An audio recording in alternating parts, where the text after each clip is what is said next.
Tu ouvres une appli de vocabulaire, puis un cahier de grammaire, puis tu regardes une vidéo, tu écoutes un podcast, tu télécharges une liste de mots et au bout de quelques semaines, tu as l'impression de faire plein de choses, mais de ne pas vraiment avancer. Si tu te reconnais, écoute-moi bien. Le problème, ce n'est pas toi. Ce n'est pas un manque de motivation ni un manque de travail. C'est un manque de direction. Tu fais un peu de tout le temps. Et c'est exactement ça qui t'épuise. En tant que professeur, c'est la chose que je répète le plus à mes élèves. Et aujourd'hui, je vais te donner une carte, une seule chose à travailler à chaque niveau, de A1 à B2. D'ailleurs, si tu veux suivre et comprendre parfaitement cet épisode, tu peux télécharger la transcription complète et à l'intérieur, j'ai ajouté quelques définitions de mots utilisés dans la vidéo pour t'aider à suivre plus facilement et à retenir du vocabulaire utile. Le lien est dans la description. Le principe central. Voilà ce que mon métier de prof m'a appris. À chaque niveau, tu n'as pas besoin de tout travailler. Tu as besoin de travailler la bonne chose, une seule mission à la fois. Pense à un voyage. Tu ne découvres pas une ville en courant dans toutes les directions en même temps. Tu suis la plupart du temps un itinéraire, étape par étape. Eh bien, apprendre le français, c'est pareil. Alors, voici ta carte. La priorité du niveau A1, comprendre. Quand tu débutes, ta mission n'est pas de bien parler. Elle n'est même pas de faire des phrases correctes. Ta seule mission, c'est de comprendre l'essentiel et de te faire comprendre dans les situations de base. Concrètement, à ce niveau, à 1, tu vises 3 choses. Savoir te présenter et présenter quelqu'un. Poser une question simple sur quelqu'un et répondre quand on t'en pose une. Et comprendre quand ton interlocuteur parle lentement et clairement. C'est tout. Si tu sais faire ça, tu es à 1. Et c'est déjà une étape énorme. Alors, oublie la grammaire fine, tu n'as pas besoin de conjuguer tous les temps. Tu as besoin de phrases prêtes à l'emploi que tu répètes jusqu'à ce qu'elles sortent toutes seules. Par exemple, bonjour, je m'appelle, et vous?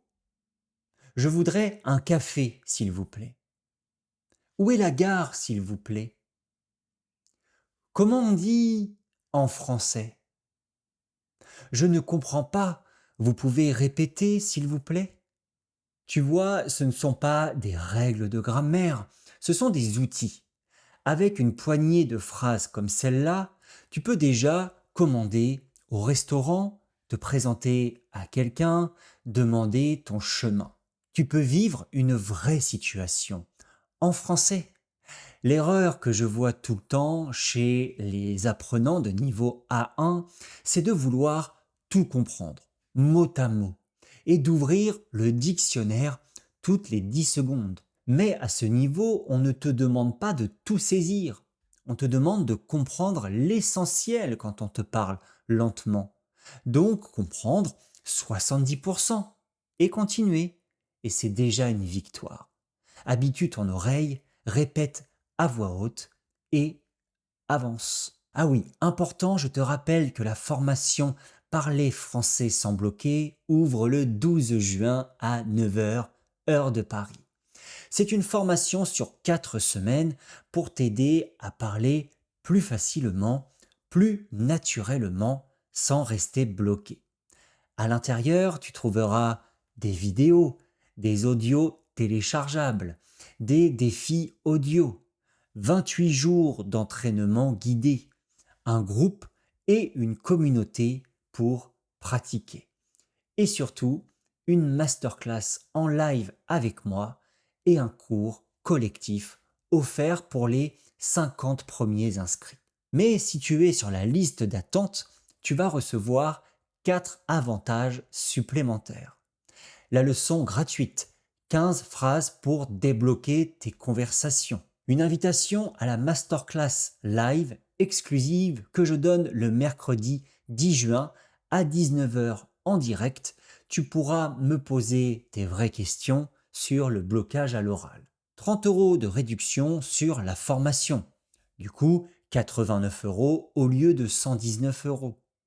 Un early access à l'ouverture, 24 heures avant tout le monde, le 11 juin. Et après ces 48 heures, ces avantages vont disparaître. Et comme les inscriptions ne restent ouvertes que quelques jours, le meilleur moment pour t'inscrire à la liste d'attente, c'est maintenant. Le lien pour la liste d'attente est dans la description et dans le premier commentaire de la vidéo. Niveau A2, la priorité, oser parler. Au niveau A2, tu as franchi un cap. Tu comprends maintenant des phrases entières sur ton quotidien. Les achats, le travail, ta famille, tes habitudes. Tu peux échanger des informations simples et directes sur des sujets familiers. Bref, tu connais déjà pas mal de choses. Ton problème, ce n'est plus le savoir, c'est l'activation.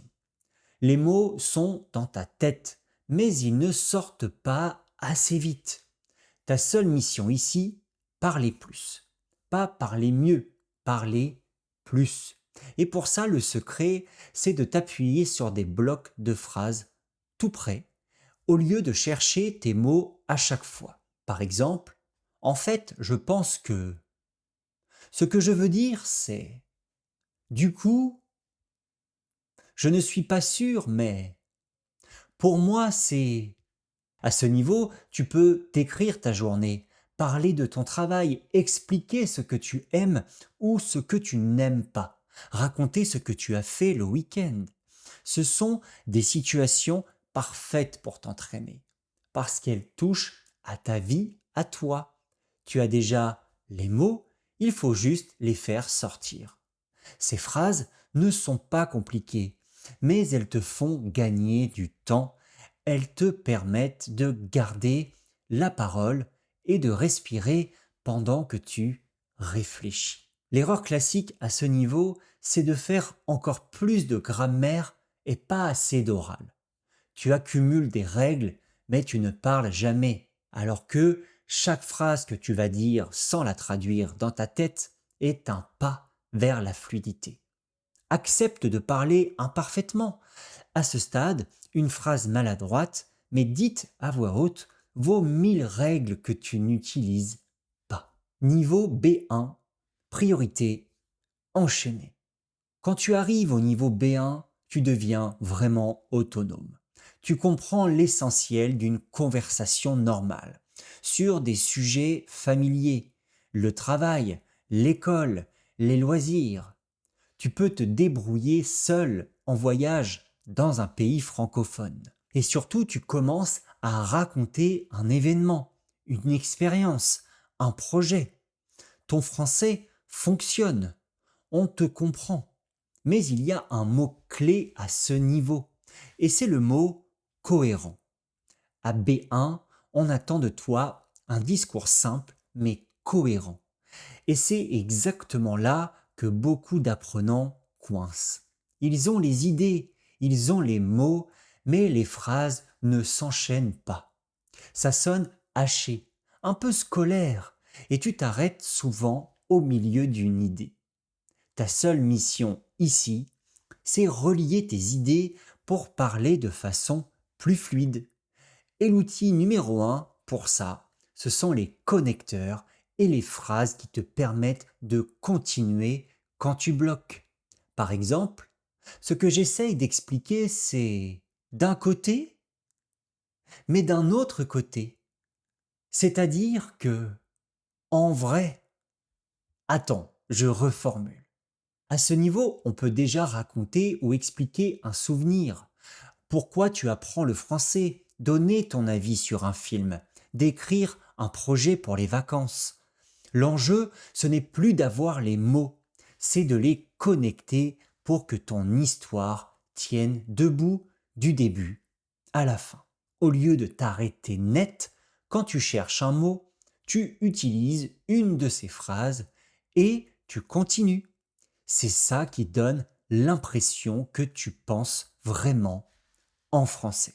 L'erreur ici, c'est de vouloir parler comme un texte écrit, trop propre, trop parfait. Le français parlé, il est vivant, il hésite, il se corrige, il reformule. Passer de B1 à B2, ce n'est pas parler parfaitement, c'est parler juste. Niveau B2, priorité, affiner. Au niveau B2, ta mission change une dernière fois. Tu parles déjà bien. Tu peux communiquer avec spontanéité et aisance avec un natif, sans que la conversation soit un effort des deux côtés. Tu peux t'exprimer clairement sur beaucoup de sujets, donner ton avis sur l'actualité, peser le pour et le contre. C'est un très beau niveau. Ce que tu travailles maintenant, c'est l'aisance et la nuance. Être capable de développer une idée en détail et de l'adapter selon à qui tu parles. Parce que tu ne parles pas de la même façon à un ami et à un patron. Et attention, ici il y a un piège que je vois souvent. À ce niveau, on a envie d'impressionner, avec des mots évolués et assez rares, parfois même compliqués. Mais les francophones font un peu l'inverse. Ils utilisent des mots simples, mais bien choisis, adaptés au moment. Donc affiner ton français, ce n'est pas en rajouter, c'est mieux choisir. Et c'est cette finesse-là qui ouvre la porte vers le C1 et au-delà. La routine 3-2-1. Maintenant la vraie question, comment appliquer tout ça sans y passer 2 heures par jour? La réponse, c'est une routine simple que je donne souvent à mes élèves, la routine 3-2-1. 3 fois par semaine, une immersion, 10 à 15 minutes de vrai français. Un podcast, une vidéo, pas pour tout comprendre, juste pour habituer ton oreille. 2 fois par semaine, de la production. 1 minute, top chrono. Tu parles à voix haute, tu t'enregistres, tu racontes ta journée. Peu importe si c'est imparfait. L'important, c'est que le français sorte de ta tête et passe par ta bouche. Et 1 fois par semaine, un feedback, un prof, un partenaire, une correction, quelqu'un qui te montre ce que tu fais bien et un seul point à améliorer, pas 10. Cette routine fonctionne parce qu'elle mélange écoute, parole et ajustement sans te surcharger. Fais ça quelques semaines et tu vas sentir un vrai changement. Moins de blocage et un français qui devient enfin le tien. Alors retiens l'essentiel de cet épisode. Progresser en français, ce n'est pas en faire plus, c'est savoir quoi faire au bon moment. Une seule mission par niveau. Au niveau A1, tu comprends. Au niveau A2, tu oses parler. Au niveau B1, tu enchaînes et au niveau B2, tu affines. C'est ça ta carte. Et si un jour tu trouves que c'est trop, n'oublie pas cette phrase de Confucius. Peu importe la vitesse à laquelle tu avances, l'important est de ne jamais t'arrêter. Tu n'as pas besoin de tout faire aujourd'hui, juste une chose à la fois, régulièrement. C'est comme ça qu'on apprend une langue et c'est comme ça qu'on la garde. Merci de m'avoir écouté jusqu'au bout. Si cet épisode t'a plu et que tu l'as trouvé utile, n'hésite pas à le partager à d'autres personnes qui apprennent aussi le français. Si tu m'écoutes sur Spotify, mets-moi 5 étoiles, ça m'aide à propager cet épisode et le podcast Slow French and Talks encore plus. Et si tu me regardes sur YouTube, n'hésite pas à t'abonner et un petit like, ça fait toujours plaisir. Dis-moi aussi dans les commentaires ce que tu as pensé de cet épisode et on se retrouve très vite pour un prochain épisode sur la chaîne Apprendre le French. À très vite. Bye bye.